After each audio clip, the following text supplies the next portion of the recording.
ألف لام ميم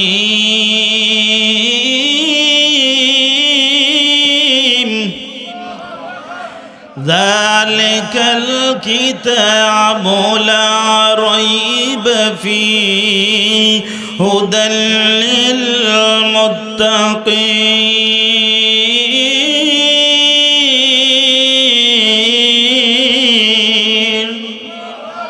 আল্লাহ তাআলা বলেন, আমি এই কোরআনকে আসমানের কাছে আমানত রাখতে চেয়েছিলাম। আসমানের কাছে আমানত রাখতে চেয়েছিলাম মানে নাজিল করতে চেয়েছিলাম। আসমান তখন জবাব দেয়, আল্লাহ আমি এই কোরআনের ভার, এই কোরআনের ওজন বহন করতে পারবো না। সুবহানাল্লাহ। এমন একটি গ্রন্থ, যে গ্রন্থ দেখতে গেলে 1 থেকে 1.5 কেজি ওজনের হবে।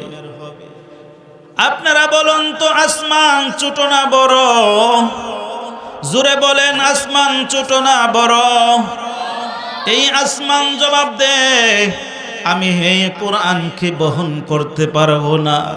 ওয়াল আরদা ওয়াল জিবাল, আল্লাহ তাআলা বলেন, আসমান যখন অস্বীকৃতি জানাইছে, পারবে না পারবে না, আল্লাহ তখন বলেন জমিনকে, এ জমিন, আমি আমার এই গ্রন্থ কোরআনকে তোমার কাছে রাখতে চাই।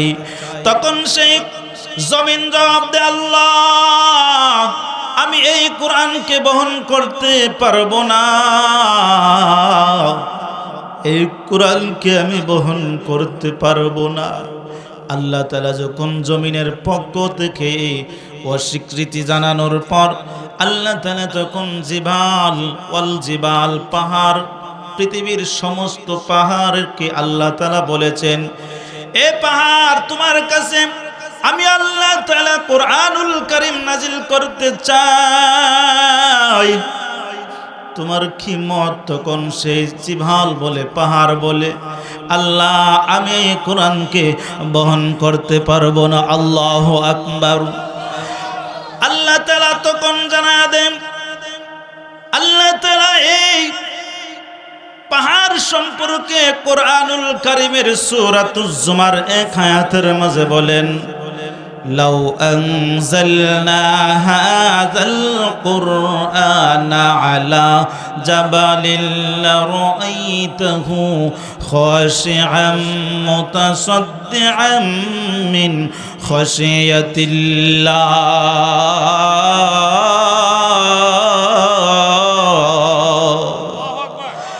আল্লাহ তাআলা বলেন, পাহাড়ের কাছে যখন এই কোরআনকে রাখতে চেয়েছিল, পাহাড় তখন আল্লাহর কাছে বলে, আল্লাহ এই কোরআনের ওজনের কারণে এই কোরআন কি ভীতি সন্তুষ্ট হইয়া বয় করিয়া আল্লাহ তাআলার কাছে বলে, লাউ আনজালনা হাযাল কুরআন আলা জাবালিন লারাআইতাহু খাশিআম মুতাসাদ্দিআম মিন খাশিয়াতিল্লাহ।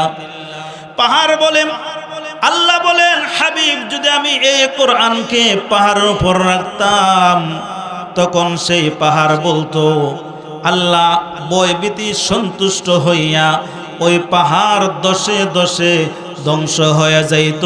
পাহাড় যেমন ভাবে স্বাভাবিক অবস্থায় আছে, ওই স্বাভাবিক অবস্থায় থাকতে পারতো না। জোরে বলেন আল্লাহু আকবার। আর জোরে বলেন আল্লাহু আকবার। এই পাহাড় যখন জবাব দিল, এখন আপনাদের এই মুহাম্মাদিয়া দরবার শরীফ থেকে প্রশ্ন জাগবে, হুজুর তাহলে কে এই কোরআনকে গ্রহণ করেছে? জাগবে কি জাগবে না? আপনাদের প্রশ্ন জাগে কি জাগে না? আল্লাহ তাআলা এই আপনাদের প্রশ্নের জবাবেও ১৫০০ বছর আগে আল্লাহ তাআলা জানায়া দিয়েছে, وأشفقنا منها وحملها الإنسان। আল্লাহ তাআলা বলেন সূরাতুল আহজাবের ভিতরে, আমি আল্লাহ তাআলা এই কোরআনকে লৌহে মাহফুজ থেকে আমার হাবিব রহমাতাল লিল আলামিনের সিনা মোবারক পর্যন্ত আমি এই কোরআন নাজিল করেছি। এই কোরআনের নাজিল করার পর বিশ্বের প্রতিটি মাদ্রাসার তলবে ইলম হাফিজি মাদ্রাসার ছোট ছোট বাচ্চাদের সিনায় 7 বছর 8 বছর 10 বছর 12 বছরের বাচ্চাদের কাছে আমি আল্লাহ তাআলা ওই ছোট ছোট বাচ্চাদেরকে হিফজ করার মতো সুযোগ দিয়েছি। জোরে বলেন সুবহানাল্লাহ। তাহলে এই কোরআনের দাম কম না বেশি? আমার নবীর দাম কম না বেশি? যেই নবীর কাছে পাহাড়, যেই আসমান এই গ্রন্থকে কবুল করলো না, গ্রহণ করলো না, যেই জমিন এই গ্রন্থকে কবুল করলো না, গ্রহণ করলো না, যেই জমিনের সাথে পাহাড় গ্রহণ করলো না, এই কোরআন গ্রহণ করেছে আপনা আমার নবী। আপনা আমার নবীর উপর এই কোরআন নাজিল করেছে। এই কোরআনের নাজিল এমন একটি গ্রন্থ, যেই গ্রন্থ আজকে আপনারা কথাগুলো খেয়াল করেন, যেই পৃথিবীতে যত ধরনের লেখক বই লেখক না কেন, এই বইয়ের শেষে কিন্তু এই কথা লিখে দেয় না, আমি বইটি লিখেছি, আমি এই বইটার হেফাজত করব, বলেনি? বলে না, বলে না, বলে না। কিন্তু মহান আল্লাহ তাআলা কোরআনুল কারীম নাজিল করে দিয়ে আল্লাহ তাআলা বলে দিয়েছেন, এই কোরআন আমি নাজিল করেছি, আমি আল্লাহ তাআলা তাহার হেফাজত করব, তাহার সংরক্ষণ করব। জোরে বলেন সুবহানাল্লাহ। তাহলে এই আল্লাহ তাআলা বলেন, ইন্না নাহনু নাযালনা যিকরা ওয়া ইন্না লাহু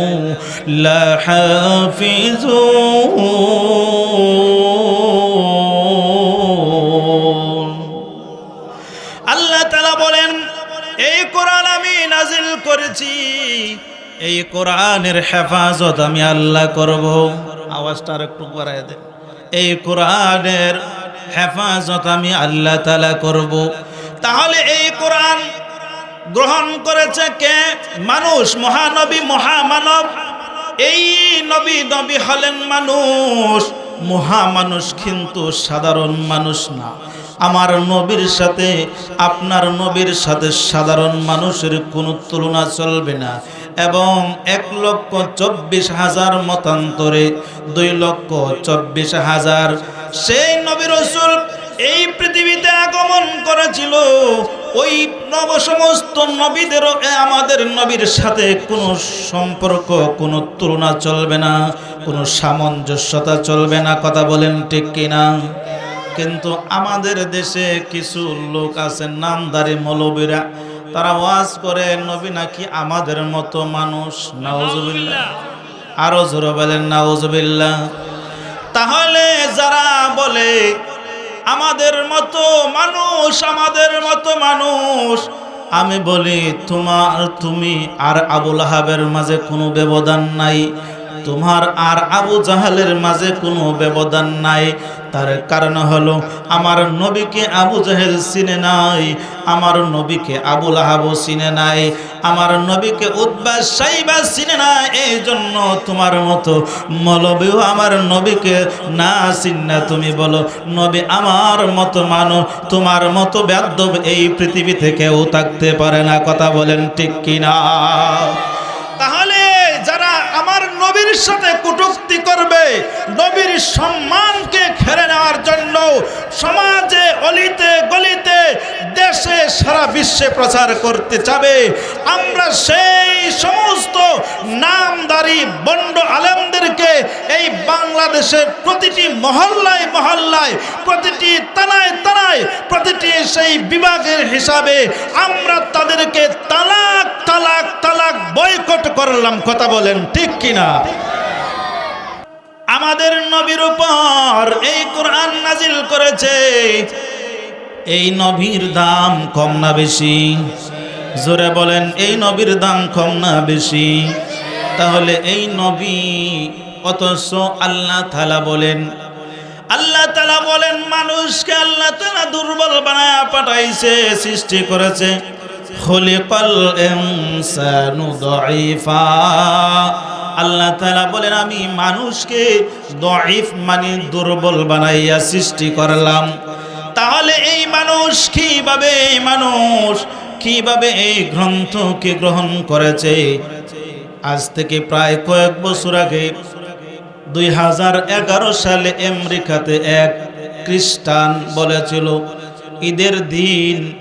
ঈদের দিন কোরআনকে পুরো ছাই করে দিবে। নাউজুবিল্লাহ বলেন। আমাদের দেশে এমনও লোক আছে কোরআনে নাকি ভুল আছে। নাউজুবিল্লাহ বলে আছে, কিন্তু আমি নাম কইতাম না। আপনারা যারা যুবক আছে এরা কিন্তু জানে, কারণ নেটের সাথে তো জড়িত আছে, তারা কিন্তু জানে। তাহলে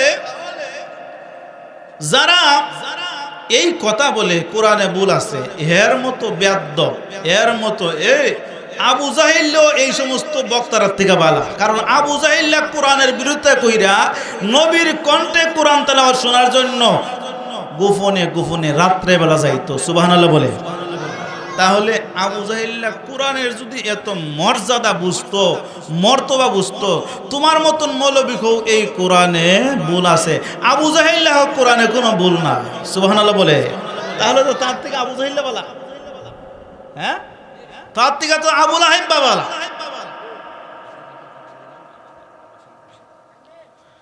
তাহলে যারা আল্লাহর রাসূলের আশিক, যারা আল্লাহর প্রেমিক, তারা কোনোদিন এই কথা বলতে পারবে না। আল্লাহ তাআলা কোরআনুল কারীম এমন একটি গ্রন্থ আমাদের নবীর কাছে দিয়েছে, যেই নবীর উপর কোরআন নাজিল করেছে। আমি যে কথাটা বলতেছিলাম, আমেরিকাতে 2011 সালে একজন খ্রিস্টান বলেছিল ঈদের দিন এই কোরআনকে পুরো ছাই করে দিবে। নাউজুবিল্লাহ বলেন। কিন্তু এই কথাটার সাপেক্ষে কবি নকল কুমার বিশ্বাস, যিনি হিন্দু ছিল, আমাদের ধর্মের ছিল না, ওই লোক তখন একটি সঙ্গীত বানায়াছিল। যদি আগুন লেগে ধ্বংস হয়ে যায়, যদি আগুন লেগে ধ্বংস হয়ে যায় পৃথিবীর সব ভয়ের দোকান। কথা বলেন ঠিক কিনা? যদি আগুন লেগে ধ্বংস হয়ে যায় পৃথিবীর সব বইয়ের দোকান, তবু বিশ্ব থেকে হারাবে না পবিত্র কোরআন। তবু বিশ্ব থেকে হারাবে না পবিত্র কোরআন। কথা বলেন ঠিক কিনা? কেমন করে করবে কোরআন, কেমন করে করবে কোরআন ধ্বংস? আগুনেরই তেজ আছে বিশ্ব জুড়ে, কোটি কোটি কোরআনের হাফেজ আছে বাংলাদেশে, লক্ষ লক্ষ কোরআনের হাফেজ আছে বাঞ্ছারামপুর মোহাম্মদিয়া দরবার আলিয়া মাদ্রাসার শত শত কোরআনের হাফেজ। কথা বলেন ঠিক কিনা? তাহলে এই সঙ্গীত বলেছেন, তাই নয় শুধু আমি, এই জন্য কবির ভাষা ওই নকল কুমার বিশ্বাস যে কথাটা বলেছে, কেমন করে করবে কোরআন ধ্বংস? আগুনের তেজ আছে বিশ্বজুড়ে, কোটি কোটি কোরআনের হাফেজ।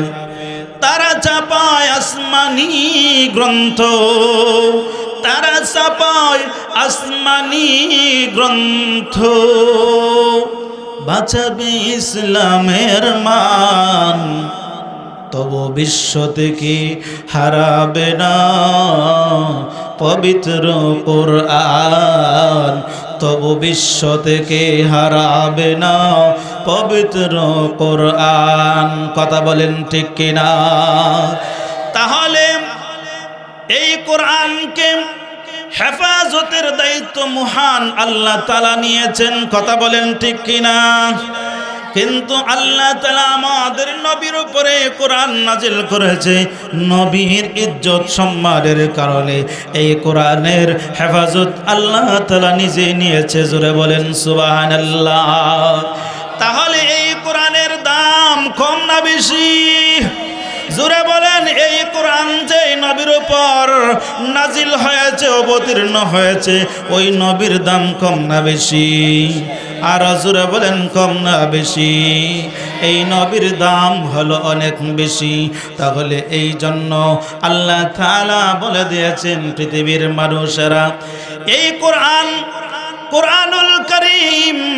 কোরআনুল কারীম হলো এমন একটি গ্রন্থ, ওজন দিলে 1.5 থেকে 2 কেজি ওজনের হবে। কিন্তু এই কোরআনকে যখন হাত দিয়ে ধরা হয়, হাত দিয়ে স্পর্শ করা হয়, এই কোরআনকে স্পর্শ করার সাথে সাথে তার 2টা হাতের গুনাহ মাফ করে দেন কে? জোরে বলেন কে? এই কোরআনকে যখন বুকের সাথে জড়িয়ে দেওয়া হয়, তখন এই বুকের অর্থাৎ সারা দেহের গুনাহ মাফ করে দেন কে? এই কোরআনকে যখন এই মুখ দিয়ে চুম্বন দেওয়া হয়, এই মুখের যত সগীরা গুনাহ আছে সমস্ত সগীরা গুনাহ মাফ করে দিবেন কে? আরো জোরে বলেন কে? আরো জোরে বলেন কে? আল্লাহ তাআলা মাফ করে দিবে। তাহলে এই কোরআনের পক্ষে আমরা থাকতে রাজি আছি না নাই? জোরে বলেন। এই কোরআন হলো এমন একটি গ্রন্থ, যে গ্রন্থ মানুষকে পরিচয় করায় দেয়। যেমন ভাবে আপনারা দেখতে পান, নেটের মাধ্যমে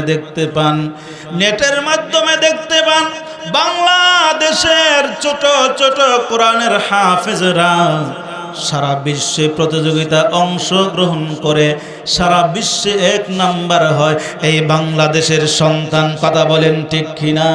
আল্লাহ বলেছেন এই কোরআন মানুষকে পরিচয় করায় দেয়। যেমন একজন ছাত্র হলো নাজমুস সাকিব, আর একজন ছাত্র হলো সালেহ আহমদ তাকরিম। তাদেরকে একসময় পৃথিবীর কেউ চিনত না, বাংলাদেশের অনেকে চিনত না, কিন্তু কোরআনের সাথে সম্পর্ক রাখার কারণে, এই কোরআনের বরকতে মুআজ্জাজার কারণে, বরকতে তাদেরকে ওই ছাত্রদেরকে সারা বিশ্বে পরিচয় করায় দিয়েছেন কে? আরো জোরে বলেন কে? তাহলে আপনাদের এই এলাকা আলিয়া মাদ্রাসা, হাফেজিয়া, নুরানিয়া মাদ্রাসার ওই ছাত্র যদি আপনারা ভর্তি করেন, তাহলে এই ছাত্রদেরকে পরিচয় করে দিবেন কে? জোরে বলেন কে? এই কোরআনের বরকতে পরিচয় করা দিবে আল্লাহর নবী রাহমাতাল লিল আলামিনের সময় কিছু কিছু কাফের বেদিনেরা। তখন তারা সেই দেখবেন এই কোরআন হলো এমন একটি গ্রন্থ, যেই গ্রন্থটা পৃথিবীর যত সেই পুস্তিকা হোক না কেন, কোনো বই, কোনো পুস্তিকা কিন্তু মানুষকে হেদায়াতের দিকে অর্থাৎ অন্ধকার থেকে আলোর দিকে নিয়ে যাইতে পারে না। কিন্তু একটি গ্রন্থ, যে গ্রন্থটি মানুষকে অন্ধকার থেকে আলোর দিকে নিয়ে যায়, ওই কোরআনের নাম কি? ওই কিতাবের নাম কি? জোরে বলেন, আরো জোরে বলেন। ওই কিতাবের নাম হলো কোরআনুল মাজিদ। কথা বলেন ঠিক কিনা? আল্লাহ তাআলা বলেন এই কোরআন মানুষকে অন্ধকার থেকে আলোর দিকে নিয়ে যায়। কিভাবে নিয়ে যায় শুনবেন তো? শুনতে রাজি আছেন তো?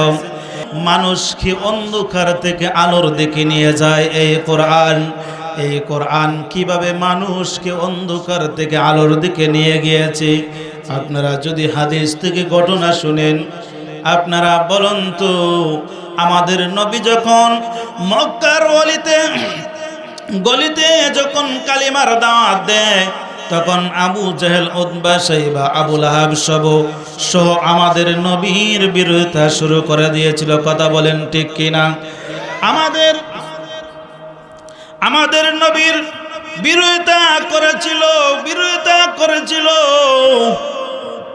আল্লাহর নবী রাহমাতাল লিল আলামিন তখনও কিন্তু কালিমার দাওয়াত থেকে বঞ্চিত হয় না, দূরে থাকে না। এই কথা বলেন ঠিক কিনা? আমাদের নবী যখন কালিমার দাওয়াত দেয়, আবু জাহেল তখন মক্কাতে মিটিং জমাইছে, আলোচনা সভা জমাইছে, মিটিং জমাইছে আব্দুল্লাহর পুত্র মুহাম্মদকে কিভাবে টেকানো যায়। নাউজুবিল্লাহ বলতেন না? জোরে বলেন নাউজুবিল্লাহ। আব্দুল্লাহর পুত্র মুহাম্মদকে কিভাবে টেকানো যায়? আব্দুল্লাহর পুত্র মুহাম্মদ এই কালিমার দাওয়াত দেয় যে ধর্মের উপর আমরা অটল আছি, ওই ধর্ম হলো আমাদের বাপ দাদার ধর্ম। ওই ধর্মের বিরোধিতা করে, ওই ধর্মের সমালোচনা করে, ওই ধর্মে চুনকালি লাগাইতে চায়। অতএব সেই আব্দুল্লাহকে কিভাবে দুনিয়ার থেকে কিভাবে ঠেকানো যায়, এই চেষ্টা নিয়ে পরামর্শ মিটিং জমাইল। মক্কার বড় বড় লিডাররা উপস্থিত হয়েছে। উপস্থিত হওয়ার পর মক্কার লিডাররা যখন উপস্থিত হয়েছে, আবু জাহেল তখন বলল, প্রিয় উপস্থিতি, আমি আপনাদেরকে এই জন্য একত্রিত করলাম, মক্কাতে আব্দুল্লাহর পুত্র মুহাম্মদ আমাদের 360টা মূর্তির বিরোধিতা করে, আর সে এক আল্লাহর দাওয়াত দেয়, সে নতুন ধর্মের দাওয়াত দেয়। নাউজুবিল্লাহ বলেন। তখন সে আবু জাহেল যখন লোকদেরকে একত্রিত করলো, একত্রিত করার সাথে সাথে তখন লোকদের কাছে বলতেছে, এই পরিপ্রেক্ষিতে, এই অবস্থায়, এই পরিস্থিতিতে আমরা কি করতে পারি, পরামর্শ চাই। তখন একজন করে পরামর্শ দিতেছে। আবু জাহেল, আপনি হলেন আমাদের লিডার, আপনি হলেন আমাদের নেতা, তাহলে সেই আব্দুল্লাহর পুত্র মুহাম্মদকে কথাগুলো এই দিক দিয়ে খেয়াল করেন। আব্দুল্লাহর পুত্র মুহাম্মদকে জেলখানাতে বন্দী করা হোক। নাউজুবিল্লাহ বলেন। আবু জাহিল্লা তো মনে করুন যে বুদ্ধি আছেন বেশি, এখন না জেলখানাতে যদি দেওয়া হয়, জেলের মধ্যে কি শুধু হলে আমাদের নবীই থাকবো না, আরো লোক আছে না? তখন আবু জাহিল্লা কইতেছে, বেড়া জেলখানাতে দেওয়া হইতো, জেলখানার ভিতরে তো অন্যান্য লোকরা আছে, যে মুহাম্মদ, এই মুহাম্মদ তো কালিমার দাওয়াত দিয়া কয়েদি যারা আছে, জেয়ালিরা যারা আছে, এই তারাও মুসলমান হয়ে যাইব গা, হইয়া এই জেল থেকে বাইরে আমাদের সাথে যুদ্ধ করবে। কথা বলেন ঠিক কিনা? আবু জাহেল এখন না, তোমার পরামর্শ গ্রহণ করা হবে। 2 নম্বর একজন দাঁড়াইছে। 2 নম্বর ব্যক্তি বলতেছেন, তাহলে আব্দুল্লাহর পুত্র মুহাম্মদকে দেশ থেকে তাড়িয়ে দেওয়া হোক। নাউজুবিল্লাহ বলেন। আব্দুল্লাহর পুত্র মুহাম্মদকে দেশ থেকে তাড়িয়ে দেওয়া হোক, এই কথা যখন বলল, আবু জাহিল্লা বলে, তোমাদের পরামর্শ হবে না, কারণ সে বাংলাদেশ থেকে যদি পাকিস্তানে পাঠিয়ে দেওয়া হয়, তাহলে এই যে মুহাম্মদ পাকিস্তানের লোকদেরকে মক্কা থেকে যদি মদিনাতে তাড়িয়ে দেওয়া হয়, মদিনার সমস্ত লোকদেরকে মুসলমান বানাইয়া তখন ওই মদিনার সমস্ত লোকেরা আমাদের সাথে যুদ্ধ করবে। আবু জাহেল না, তোমার পরামর্শ গ্রহণ করা হলো না। 3 নম্বর একজন ব্যক্তি দাঁড়াইছে, দাঁড়াইয়া বলতেছে, লিডার আবু জাহেল, তাহলে আব্দুল্লাহর পুত্র মুহাম্মদকে দুনিয়া থেকে বিদায় করে দেওয়া হোক। নাউজুবিল্লাহ বলেন। আরো জোরে বলেন নাউজুবিল্লাহ। এই কথা যখন বলল, তখন তার কথাটা আবু জাহেলের কাছে গ্রহণ হয়ে গেল। এখন এত বড় দায়িত্ব কে নিবে, এত বড় দায়িত্ব বার কে নিবে? তখন আবু জাহেল তখন তাদেরকে উদ্দেশ্য করে বলতেছে, কেমন বাটফার, কেমন চালাক আবু জাহেল ছিল।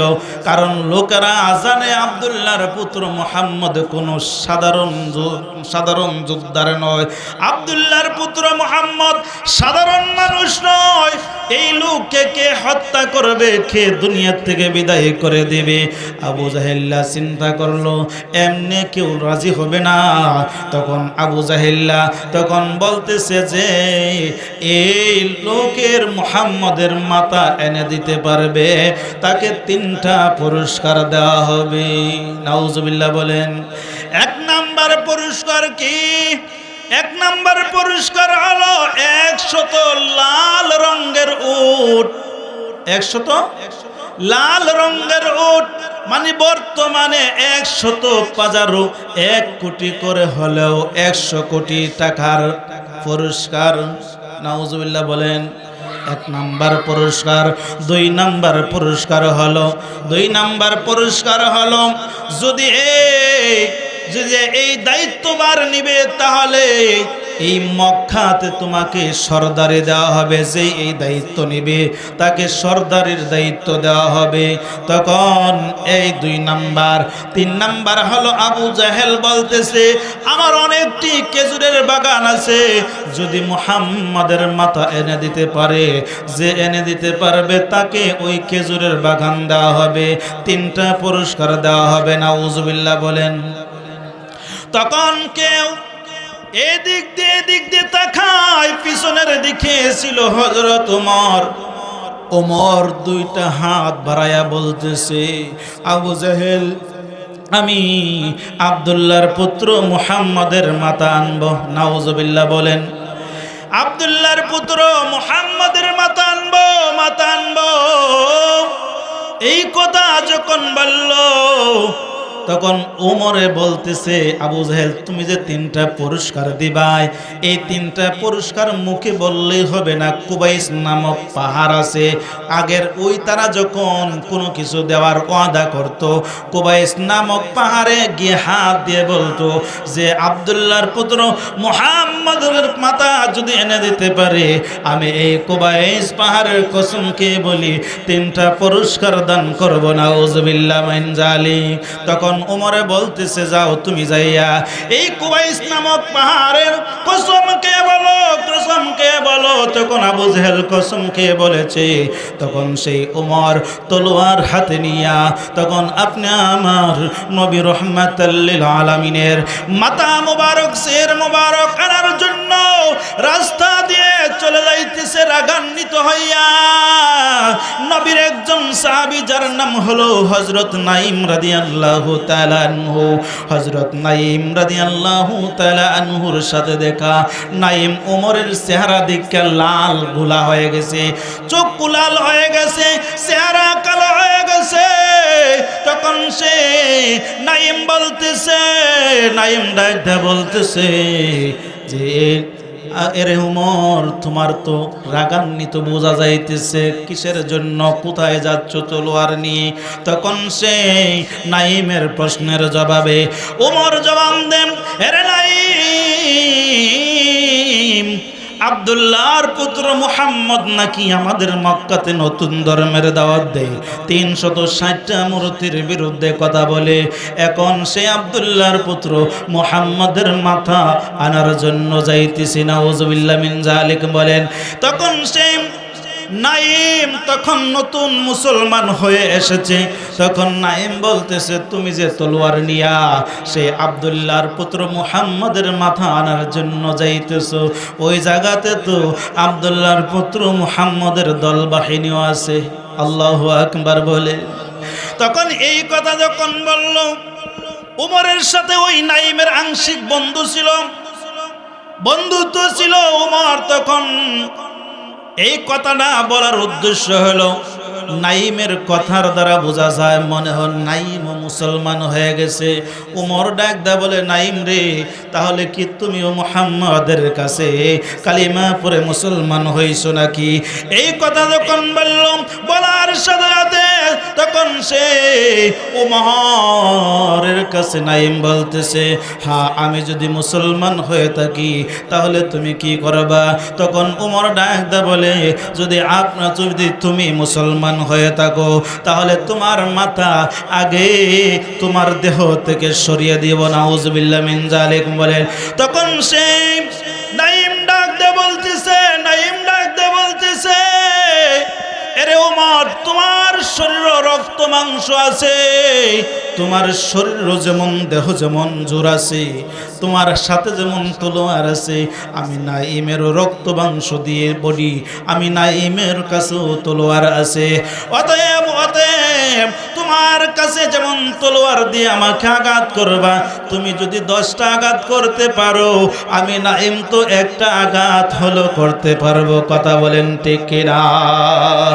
আবার ভাইরা আমার বন্ধুরা, নাঈম যখন এই কথা বলল তলোয়ার দিয়ে আঘাত করবে নাঈম, তখন উমরের সাথে জবাব দে, উমর তুমি আমাকে আঘাত করবা, তবে আগে নিজের ঘরের খবর নাও।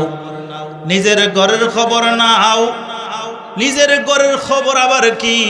তখন সেই উমরের কাছে নাঈম বলতেছে, তোমার বোন ফাতেমা আর তোমার ভগ্নিপতি সাইদ, তারা উভয়জন আব্দুল্লাহর পুত্র মুহাম্মাদের কাছে হাত রাইখা কালিমা পড়ে মুসলমান হয়ে গেছে। জোরে বলেন সুবহানাল্লাহ।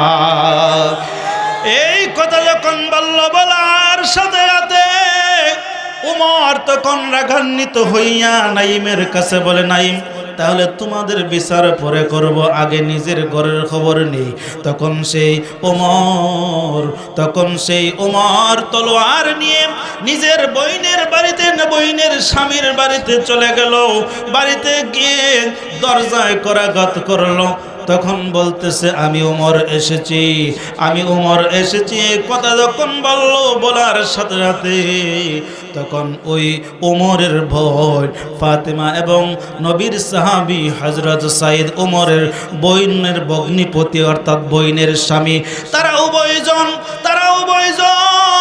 কোরআন শিক্ষা গ্রহণ করার জন্য আমাদের নবীর কাছ থেকে একজন কারি সাহেব নিয়েছিলেন, যেই কারি সাহেবের নাম হলো হযরত খুবাইব রাদিয়াল্লাহু তাআলা আনহু। হযরত খাব্বাব রাদিয়াল্লাহু তাআলা আনহু ওমরের আওয়াজ শোনার সাথে সাথে ওমরের বোন এবং ভগ্নিপতি তারা উভয়জন বলতেছে, উস্তাদ ওগো নবীর সাহাবী, আপনি অপর রুমে চলে যান, আপনি কোরআনুল কারীম নিয়ে অন্য রুমে চলে যান। আমার ভাই ওমর আমাদের বাড়িতে এসেছে। ওমর তো হলো বিধর্মী মুসলমান নয়, সে কোরআন দেখতে পারবে না, কোরআনকে স্পর্শ, সে কোরআনকে বেজ্জতি করবে। এই কথা যখন বলার সাথে সাথে নবীর সাহাবী হযরত খাব্বাব রাদিয়াল্লাহু তাআলা আনহু তখন সে ওই অপর রুমে চলে গেল। ওমর তখন ঘরের ভিতরে ঢুকা, তখন নবীর সাহাবী ওই ওমরের ভগ্নিপতি সাইদের দাড়ি ছিল, ওই দাড়িতে দইরা তলোয়ারের উল্টো পিঠ দিয়ে আঘাত শুরু করে দিছে। এই তলোয়ারের আঘাতের কারণে সেই সাইদ জমিনে পড়ে গেছে। সাইদ যখন জমিনে পড়ে যায় তখন সেই ওমরের বোন ফাতেমা আসিয়া বলতেছে, ভাই তুমি আর আমার স্বামীকে মারিও না, আমার স্বামীকে মারিও না, আমার স্বামীকে যদি মারতে হয় না মাইরা তোমার বোন ফাতিমা, আমি ফাতিমাকে মারো, আমি ফাতিমাকে মারো, ফাতিমাকে মারো। আমার স্বামী সাইদ আব্দুল্লাহর পুত্র মুহাম্মাদের কাছে হাত রেখে কালিমা পড়ে মুসলমান হয়ে গেছে। আমি ফাতিমাও কালিমা পড়ে মুসলমান হয়ে গেছি। এই কথা যখন বলার সাথে সাথে ফাতিমা গায়েও সেই ওমর তলোয়ারের উল্টো পিঠ দিয়ে আঘাত করলো। আঘাত করার সাথে সাথে ওই ফাতিমাও জমিনে পড়ে গেল। জমিনে পড়ার সাথে সাথে ওই বোন তখন ওমরকে জবাব দে, আরে ভাই তুমি যে মায়ের সন্তান, তুমি যেই বাবার সন্তান, আমি হলাম সেই মায়ের সন্তান, আমি হলাম সেই বাবার সন্তান। অতএব তুমি তো একটা কথাগুলো খেয়াল রাখবেন, একটা কথা খেয়াল রাখবেন। কথাটা হলো, ছোট থাকতে আপনি আমাকে হাতে ধরে ধরে আমাকে আদর সোহাগ দিতেন, আমাকে নিয়ে ঘোরাফেরা করতেন। এখন আমি আর আমার স্বামী আব্দুল্লাহর পুত্র মুহাম্মাদের কাছে কালিমা পড়ে মুসলমান হওয়ার কারণে আজকে তুমি আমাদের উপর আক্রমণ করেছো, আমাদের শরীরে আঘাত করেছো। তবে একটা কথা জেনে জেনে রাখো, একটা কথা জেনে রাখো, তুমি আমাদেরকে মারতে পারবা, কিন্তু মুহাম্মাদের প্রতি যে ধর্ম গ্রহণ করেছে, যে আল্লাহর প্রতি ঈমান এনেছি, ওই ঈমান থেকে একটা ইঞ্চিও দূরে রাখতে পারবা না। জোরে বলেন সুবহানাল্লাহ। ঈমানের পথে অবিচল থেকে আমার মরণ যেন হয়। বলেন, ঈমানের পথে অবিচল থেকে আমার মরণ যেন হয়। তোমারই কাছে মিনতি আমার, তোমারই কাছে মিনতি আমার, মহিম দয়াময়। ঈমানের পথে অবিচল থেকে আমার মরণ যেন হয়। কোরআনের পথে অবিচল থেকে আমার মরণ যেন হয়। আলহামদুলিল্লাহ বলেন, আর জোরে বলেন মারহাবা, জোরে বলেন আলহামদুলিল্লাহ।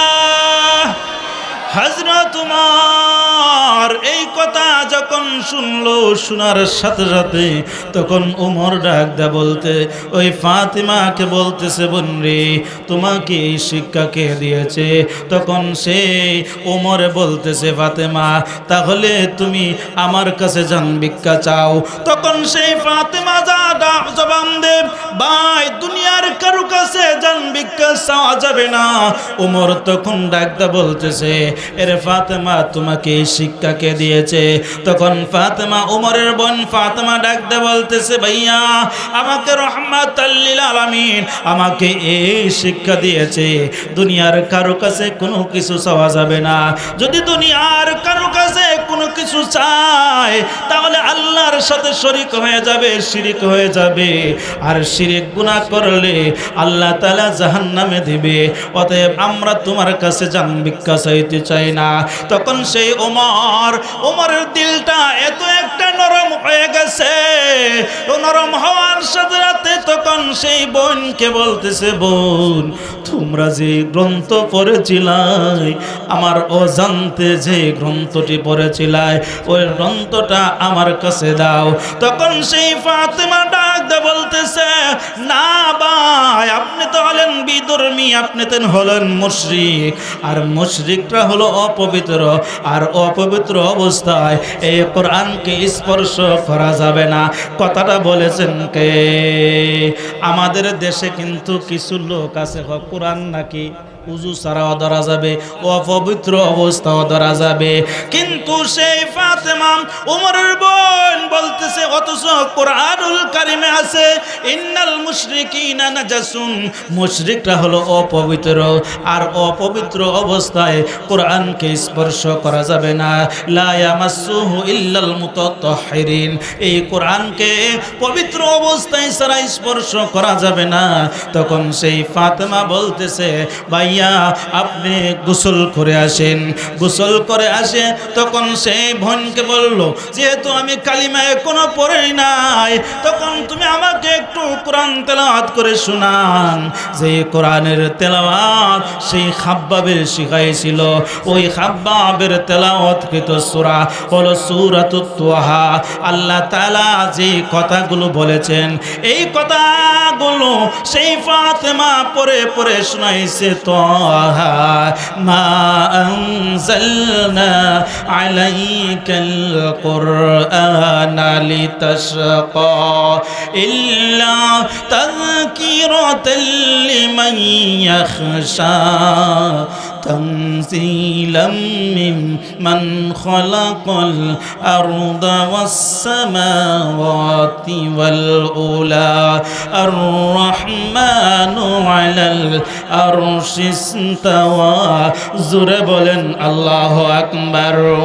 আমার বন্ধুরা, এই তেলাওয়াত যখন শুনলো আমি 5টা মিনিট বাজানের পক্ষ থেকে আমি অনুমতি সে 5টা মিনিটের ভিতরে আমি শেষ করে দিব, এই কথা যখন বলল ওমর, তখন সেই ওমরের চোখ থেকে গাল বেয়ে বেয়ে পানি পড়তেছে, পানি পড়তেছে, পানি পড়তেছে, আর বলতেছে বোন আমি বুঝি নাই তোমাদেরকে মেরেছি, তোমার কণ্ঠে যে তেলাওয়াত, যে গ্রন্থ থেকে তেলাওয়াত শুনলাম, এই তেলাওয়াতকৃত গ্রন্থ যার উপর নাজিল হয়েছে ওই নবীর জানি কত মধুর, ওই নবীর নাম জানি কত মধুর, কত সুন্দর।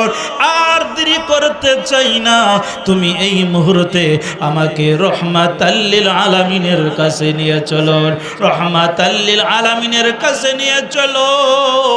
তখন নবীর সাহাবী যে খাব্বাব লুকায়িত আছেন, ওই খাব্বাব ডাকতে বলতেছে ফাতেমা, এরে সাইদ, আল্লাহর নবী গত দিন আসরের নামাজের পর আল্লাহর কাছে দোয়া করেছিল, আল্লাহুম্মা আইজ্জিল ইসলাম উমর ইবনুল খাত্তাব, আল্লাহ মক্কাতে আবু জাহিল আর ওমর হলো সবচেয়ে বড় খারাপ এবং সবচেয়ে বড় বুদ্ধিমতী, ওই দুইজনের মধ্য হতে যাকে দিনের কাজ, যাকে দিয়ে দিনের কাজ বেশি হবে, যার দিনের ফায়দা হবে, উপকারিতা আসবে, আল্লাহ তাকে এই দুইজনের মধ্য থেকে একজনকে কালিমা পড়াইয়া মুসলমানদের অন্তর্ভুক্ত করে দাও। ওই খাব্বাব বলতেছে, মনে হয় ওই যে আসরের দিন আপনি আমার নবী রহমাতাল লিল আলামিন নবী যে আল্লাহর কাছে দোয়া করেছিল, ওই দোয়া মনে হয় উমরের জন্য কবুল হয়ে গেছে। জোরে বলেন সুবহানাল্লাহ, আর জোরে বলেন সুবহানাল্লাহ। আল্লাহ কবুল করুক, সকলে বলে আমিন। তখন সেই ওমর ওই লোকদেরকে ফাতেমা, সাইদ এবং নাইমকে, খাব্বাবকে নিয়ে রহমাতাল লিল আলামিনের কাছে যায়। তখন সেই অনেক লম্বা ইতিহাস আমি সংক্ষিপ্ত আকারে বলতেছি।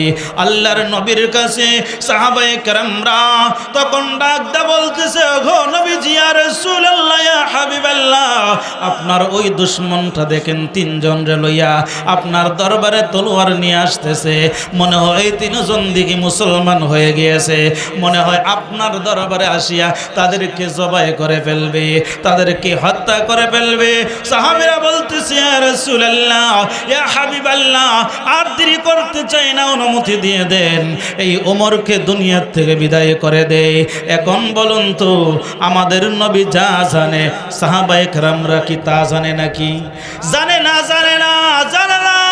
আমাদের নবী তখন সাহাবীদেরকে ডাক দেয়া বলতেছে, সাহাবীরা রে তোমরা চুপ করো, দেখি ওমর যদি ভালো নিয়তে এসে থাকে তাহলে ওয়েলকাম, আর যদি খারাপ নিয়তে এসে থাকে তাহলে তাকে জাহান্নামে পেটিয়ে দেওয়া হবে। এই কথা যখন বললো, বলার সাথে সাথে ওমর কাছে আসিয়া বলতেছে, ইয়া রাসূলুল্লাহ ইয়া হাবিবাল্লাহ, গো নবীজি বুঝতে পারি নাই, বুঝতে পারি নাই, এতদিন আমি মুশরিক ছিলাম, বুঝতে পারি নাই, এখন আর আমি দেরি করতে চাই না। ইয়া রাসূলুল্লাহ ইয়া হাবিবাল্লাহ, এই মুহূর্তে আপনি আমাকে কালিমা পড়াইয়া মুসলমান বানাইয়া আমি সারা জীবন আপনার কদমে থাকতে চাই। জোরে বলেন সুবহানাল্লাহ। নবীর শরণেতে সারা জীবন আমি থাকবো, ভালোবেসে নবীজিকে,